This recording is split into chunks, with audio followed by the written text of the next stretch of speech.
Moi, je m'appelle Mohamed Hamidi, donc je suis réalisateur et scénariste du film La Vache, qui est donc sélectionné pour les meilleures comédies des FA 2016.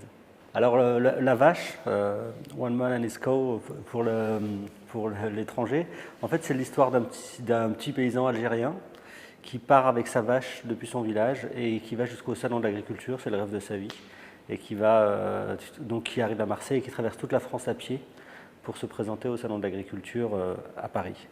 Voilà, c'est un voyage initiatique à travers la France, dans la France d'aujourd'hui. Donc moi j'avais fait un premier film qui s'appelait Né quelque part. C'était mon premier film donc, qui est sorti en 2013 et qui racontait la partie, on va dire plus mes origines, l'origine de mes parents, l'Algérie et les sensations que j'avais par rapport à ce pays. Et c'est vrai que dans la continuité de mon travail, j'avais envie de faire un film qui aille dans l'autre sens. Dans mon premier film, le personnage partait de Paris pour aller en Algérie et donc dans La Vache, j'avais envie de faire un voyage de l'Algérie depuis la France. Et puis la France, c'est un pays que je connais bien, que j'ai beaucoup parcouru. J'adore, moi, les road movies. J'ai toujours aimé les road movies, qu'ils soient américains ou italiens ou même français. Et donc, j'ai eu envie de raconter l'évolution d'un personnage comme ça, intéressant, loufoque. Et puis, avec une vache, c'est intéressant parce qu'on est à pied, on va à la rencontre des gens. Et voilà, c'était une véritable envie de parler de la France d'aujourd'hui. Alors, l'acteur principal de ce film, c'est Fadza Bouyamed. Fadza qui est selon moi, un très grand acteur de comédie, parce qu'il a aussi le drame en lui, et c'est pour ça que c'est un grand acteur de comédie. Et je le connais depuis longtemps, parce qu'en fait, on a beaucoup travaillé tous les deux avec Jamel Debbouze, qui est aussi acteur dans le film et qui est producteur du film. On travaille pour des shows télé, on a fait un show qui s'appelle Le Marrakech du Rire, on a fait des sketchs ensemble, et puis Fadza était déjà dans mon premier film, qui s'appelait Né quelque part, et quand je l'ai vu jouer dans mon premier film, je me suis tout de suite dit qu'il fallait que je fasse un film pour lui. Et après Né quelque part, je me suis mis à écrire La Vache en pensant immédiatement à lui comme acteur principal. Et effectivement, je ne sais pas si j'aurais pu faire le film avec quelqu'un d'autre que Fadza.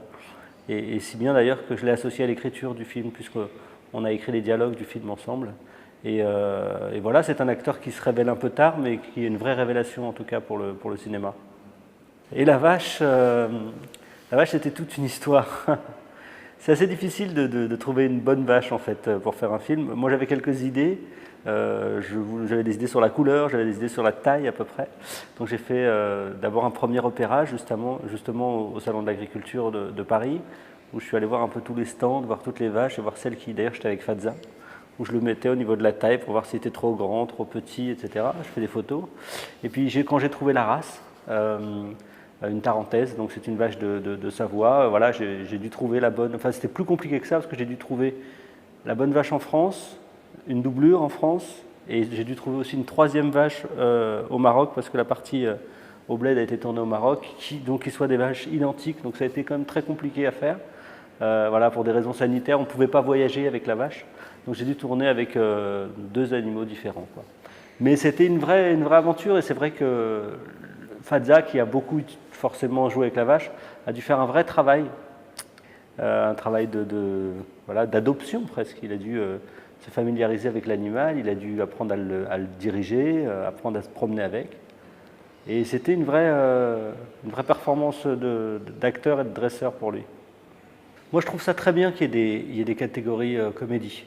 Je crois que c'est assez récent ici au European Film Awards, je crois que ça fait 3-4 ans que ça existe.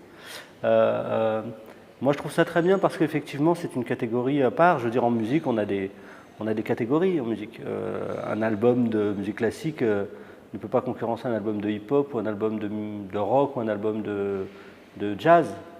Donc, pour moi, la comédie, c'est quelque chose qui effectivement concourt dans une catégorie à part. En France, on a souvent ce problème, ou même dans les autres festivals, dans les festivals comme à Cannes ou à Berlin ou à Venise. C'est vrai que la comédie, c'est un style qui n'est pas très mis en avant dans les festivals. Je ne sais pas pourquoi d'ailleurs. Je ne sais pas pourquoi. Il y a quelques comédies qui sortent de temps en temps. Et je trouve ça très bien qu'il y ait une catégorie comédie parce que ça permet de mettre un coup de projecteur sur des films qui ont des rythmes différents, des styles différents, un jeu différent. Moi, je travaille la comédie, que ce soit au cinéma ou sur scène ou à la télévision, je travaille beaucoup la comédie. Et c'est vrai que c'est un style particulier, avec une écriture particulière. Mon premier film n'était pas une comédie. Et franchement, je peux vous dire que c'est, pour moi en tout cas, plus difficile de faire une comédie que de faire un drame. Et donc je suis très content que la comédie ait sa place ici aux European Film Awards.